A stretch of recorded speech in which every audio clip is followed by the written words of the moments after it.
An all-party group is a group of members of Parliament and members of the House of Lords who have a particular interest in a certain subject. I'm chairman of a number of different groups, and it's cross-party. You don't have to be political one way or the other. It's about an issue or a country that you have an interest in. Since joining the House, I'm amazed by the plethora and the variety and diversity of the different all-parliamentary groups. I've personally had the pleasure of actually leading an all-parliamentary group on trade and poverty in July 2011 to Bangladesh. And I think it's also an important message we export to other countries, because here's an all-party group. There were representatives of both houses, the upper house and the lower house, and representatives of both parties.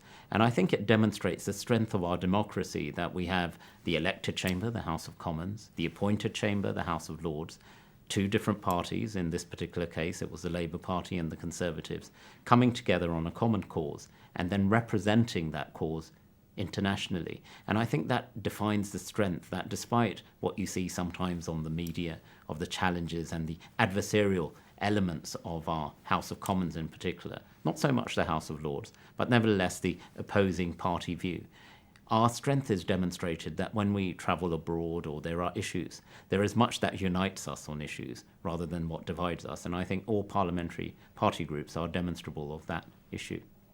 In our Parliament here at Westminster, one of the major activities is that people set up or join groups to become very expert on one particular subject or one particular country.